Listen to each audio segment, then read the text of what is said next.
Salutations chers camarades, ici Peter Moore au micro. J'ai quelque chose à partager avec vous d'assez intéressant encore aujourd'hui, comme presque toujours. Regardez ce bout de clip voir si vous remarquez la même chose que moi.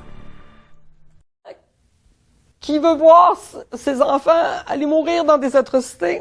Il y a 2 jours, cette mère sonnait l'alarme. Son fils de 18 ans veut aller combattre le groupe État islamique. Une dizaine de jeunes de Québec ont cette idée en tête. Charles-Michael Galland est l'un d'eux. À 20 ans, il est convaincu qu'il sera plus utile là-bas que les bras croisés ici.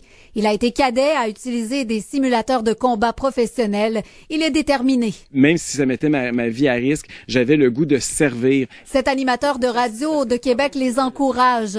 Il a travaillé lui-même en Irak et il comprend la volonté de ces jeunes, mais leur dit de prendre les bons moyens. Propose la Légion étrangère de la France, par exemple, pour y parvenir. C'est des étrangers que la France embauche puis qui font les jobs souvent les plus durs, les plus dangereuses, les plus à risque. Et effectivement, ça aussi, c'est un autre processus qu'il pourrait utiliser. Oh, avez-vous remarqué ça? C'est qui, lui? Reconnaissez-vous? C'est Éric Duhem. Ben oui, mais je sais pas si vous avez remarqué, mais notre Éric Duhem, serviteur de la CIA, non seulement il est en train de proposer d'utiliser les Québécois comme des pions, hein, un peu comme dans les Romains, puis tout ça, on utilise nos esclaves au front, hein, c'est les premiers qu'on envoie se sacrifier au front. Et après ça, nos soldats à nous, ben c'est en arrière. Là, il propose au peuple québécois, puis nos médias de masse sont complices de ça, d'envoyer nos Québécois jouer le rôle des esclaves des Français dans leur bataille au Moyen-Orient. C'est capoté. Mais pas juste ça. Elle ne présente pas Éric Duhem comme Éric Duhem. Ce gars-là, il est célèbre. Il est sur toutes les chaînes de TV, il est dans tous les grands journaux, pas juste au Québec, mais en Ontario aussi, parce que c'est un agent de propagande de la CIA. Puis là, il est là à la télé en train de vous dire de vous enrôler dans une armée de pions esclaves pour une autre armée. C'est capoté. Mais là, grâce à nous, chers résistants, parce que, puis j'ai fait ma part là-dessus, je veux me flatter un peu. Éric Duhem, disons que j'en ai parlé beaucoup. J'ai fait un bon vidéo qui expliquait qui il était. Eh bien, il n'ose plus se présenter sous son nom. Vous avez vu, il est présenté comme un animateur de radio, comme un journaliste. Je vais vous repasser le clip au complet parce que je veux que vous voyez comment que ce traître-là au service des oligarques du monde, surtout la CIA, est en train de dire à nos jeunes Québécois d'aller sacrifier au front d'une guerre d'un autre pays. C'est capoté. Regardez bien ça. Qui veut voir ses enfants aller mourir dans des atrocités? Il y a 2 jours, cette mère sonnait l'alarme. Son fils de 18 ans veut aller combattre le groupe État islamique.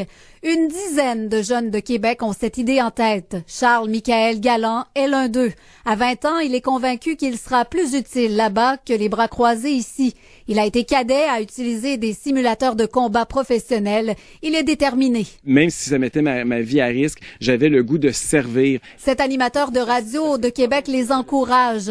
Il a travaillé lui-même en Irak et il comprend la volonté de ces jeunes, mais leur dit de prendre les bons moyens. Propose la Légion étrangère de la France, par exemple, pour y parvenir. C'est des étrangers que la France embauche puis qui font les jobs souvent les plus durs, les plus dangereuses, les plus à risque. Et effectivement, ça aussi, c'est un autre processus qu'il pourrait utiliser. Dans la Légion étrangère, la durée du contrat d'engagement initial du légionnaire est de 5 ans et le salaire d'environ 1800 $ par mois. Pourquoi on les encourage pas à entrer dans les forces armées canadiennes à la place? Parce que nos troupes se battent pas contre les islamistes. Un professeur en psychologie soutient que ce sont souvent des jeunes en manque d'estime de soi qui prennent cette décision.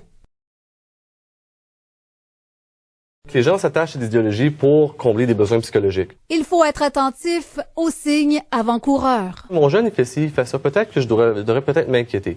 Puis si les gens ont des craintes, des doutes, ils peuvent appeler le Centre de prévention de la radicalisation menant à la violence qu'on a mis sur pied aujourd'hui. Des travailleurs sociaux, des psychologues, pour ouvrir un dialogue avec l'individu, comprendre ses motivations, comprendre où il en est dans son processus de radicalisation, afin de trouver des solutions. Dany Côté, TVA Nouvelles, à Québec.